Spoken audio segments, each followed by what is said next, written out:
What up, dog? This Helluva. Today I'm about to remake B.I.T.C.H, the beat that I did for Megan Thee Stallion. That's right. I'd rather be a B.I.T.C.H, cause that's what you gon' call me when I'm tripping anyway.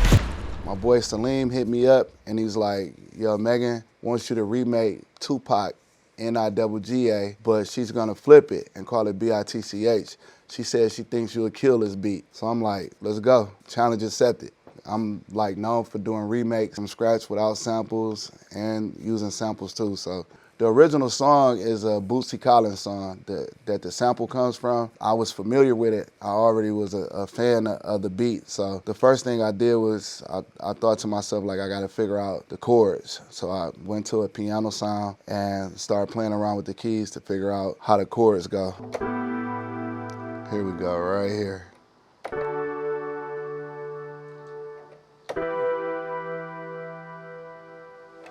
So I found the tempo, first started with the chords.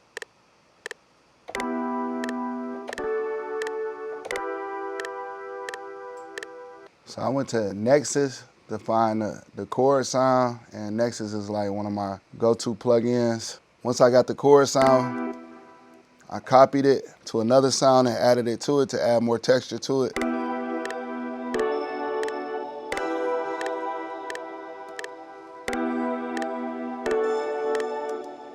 So once I got the chords, that was like the bass. So next, it's like a flute sound that's in the beat.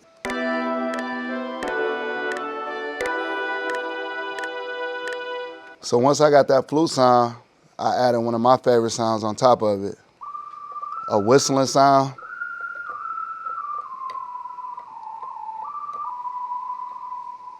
I like this sound because it just sounds like somebody whistling. That's something different. I like to do stuff that make things stand out. It enhances any type of lead sound.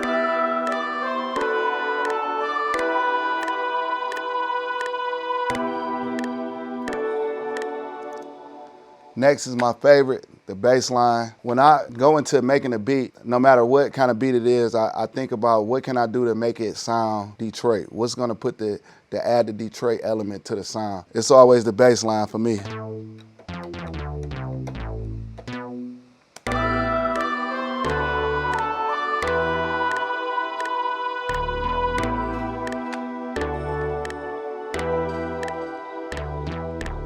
Now it's time to arrange the beat. Usually I go from intro to chorus of the beat. Because depending on how you structure a beat, that's how the artist is gonna rap on the beat. I was just picturing her voice, how she was gonna come at the beat, and I knew if I designed a beat with the chorus first, that she would most likely put the chorus first. One thing I like about Megan Thee Stallion, when she first got signed, my boy from 300, he called me Salim. He's like, yo, I got an artist, she wants to work with you, she likes your beats. I didn't know who she was, so I sent him like kind of like a dummy pack. For producers, that's like a pack that we'll send, like if we don't know the artist or don't, like, it might not be our best beats in there, like just maybe some okay beats. So I sent the pack. He called me back, he said, tell him these aren't his good beats. Tell him to send his good beats. So ever since that, I respected her. I'm like, okay, so she really knows me. When she wanted this beat remade, she just had me in mind. I knew I had to make an impression and send it back real quick. So we about to arrange the hook.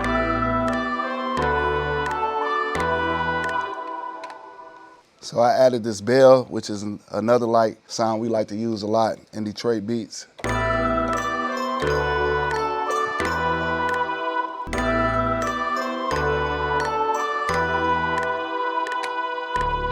right, y'all ready for the drums? Know y'all ready for the drums. Start with my favorite 808, and it's literally called my favorite 808.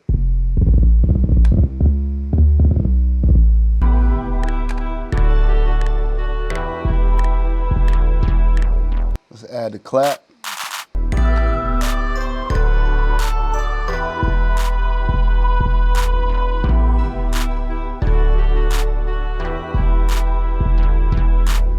Add this kick that I got from Ant Beats, one of my favorite producers. Now when Ant uses something, then you know it's cool. Like, is this a good kick or not? We know it's a good kick because Ant uses it.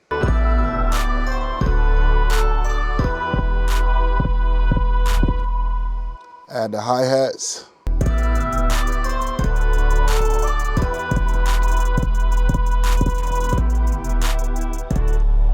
Throw this crash in here.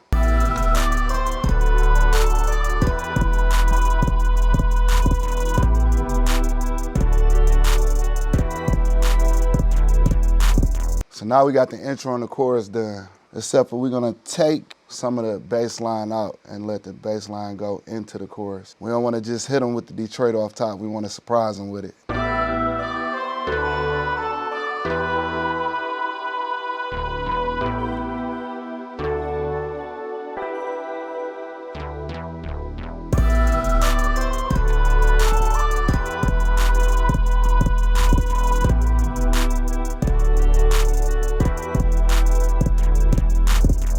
Now to get into the verse part of the beat. So usually when I produce a beat, I want the chorus to have like a dramatic change and a different energy from the verse. If you notice, like in a lot of my beats, the chorus and the actual verse feels a completely different way. The first thing I do is I look at it and say, what can I do to make this part stand out from the chorus? We're gonna take some sounds out.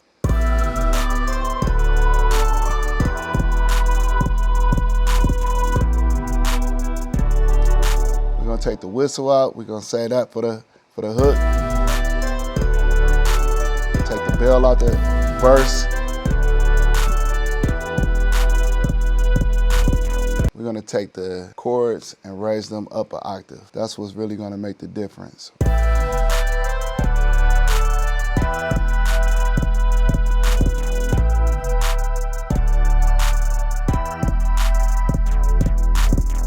We also gonna switch the kick up.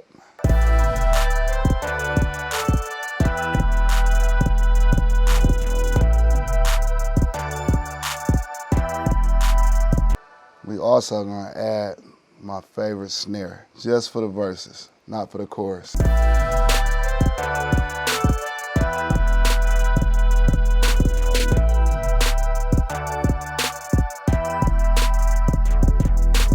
When the verse kick in, we're gonna add a barking sound at the beginning of the transition, which is a sound that's mine. I went in the booth and barked like a dog, doubled it and tripled it, and this is one of my signature sounds that only I use because only I have it, because I'm the one barking on the beat. I encourage producers, like, try something different, do something that's just yours that only you do. So this is my sound that I made.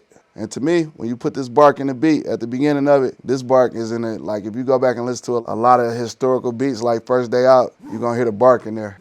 That's me.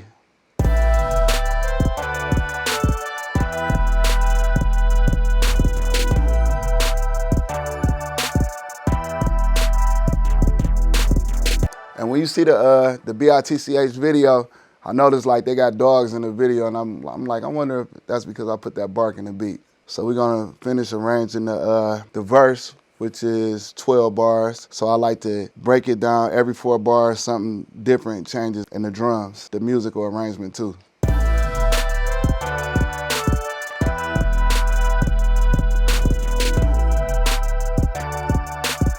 So for the second 4, I just took the hi-hat out.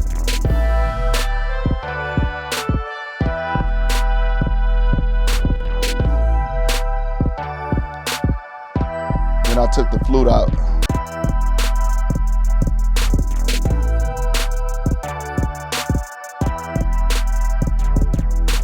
Then we add the very last part to the beat, which is the famous tag that my son did when he was about maybe like 6 or 7 years old. He was a rapper at the time, and he just started off a song and was like, Helluva made this beat, baby. And Stretch Money was like, you should use that for your tag. So somehow Jeezy got a hold of a beat and I didn't have a tag on it. And after that, I was like, I'm putting a tag on every beat. I don't care if it's just a hi-hat. You're gonna hear Helluva made this beat. You're gonna hear that on it. So when people hear that, they know it's something from Detroit, and they know it's gonna be hard.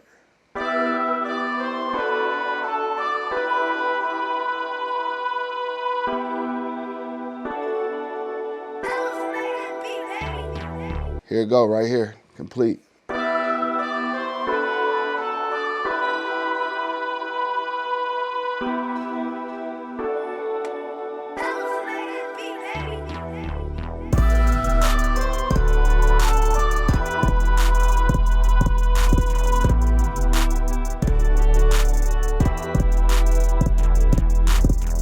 I made sure I sent the beat back in a timely fashion, just to let them know that I was serious about my craft. I didn't hear anything back from him for a while. I was going through a situation where my mother was in the hospital. I was visiting her and I get a call from Salim and he's like, Meg's about to call you. She FaceTimed me and let me hear like most of the song, and that just like brightened my whole day up. That made me feel better, which made my mother feel better. It was just like a pivotal moment for me, you know, to get a song placed with Megan Thee Stallion.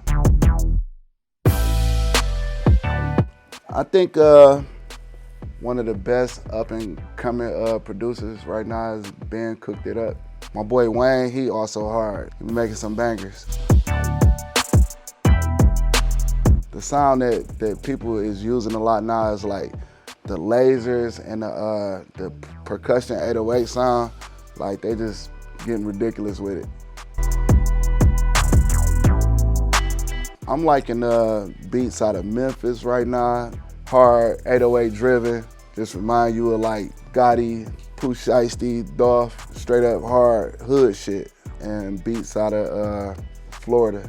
I like the drill beats out of New York a lot.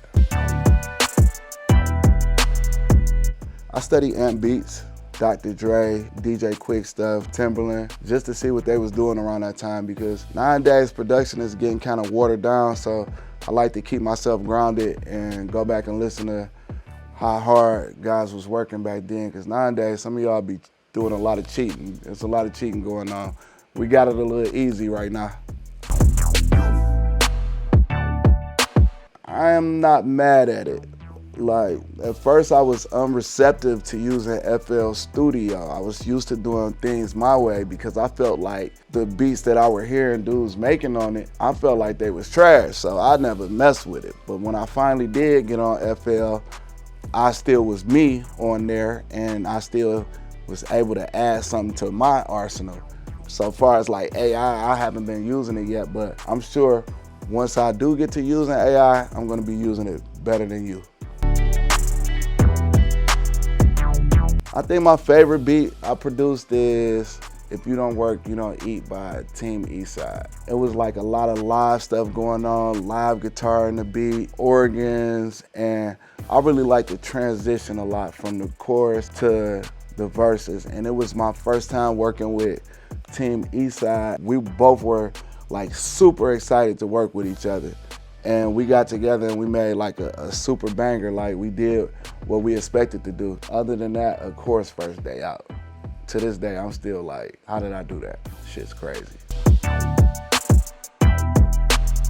You know who I really want to work with? I want to work with Eminem so bad. I'm ready for M. I'm ready for M right now. I hope he see this. I'm ready, bro. Let's work.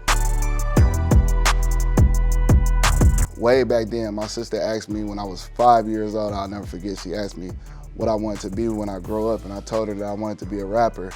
And she was like, boy, when you grow up, ain't gonna be no such thing as rap, because it was new then and everybody thought that it wouldn't last. So she made me my first rap when I was about 5 years old, and she brags about it every time I see her. Yo, this is Helluva, and we just remade B.I.T.C.H by Megan Thee Stallion. About what's right. I'd rather be a B.I.T.C.H, cause that's what you gon' call me when I'm trippin' anyway. You know you can't control me, baby. You need a real one in your life. Them bitches ain't gon'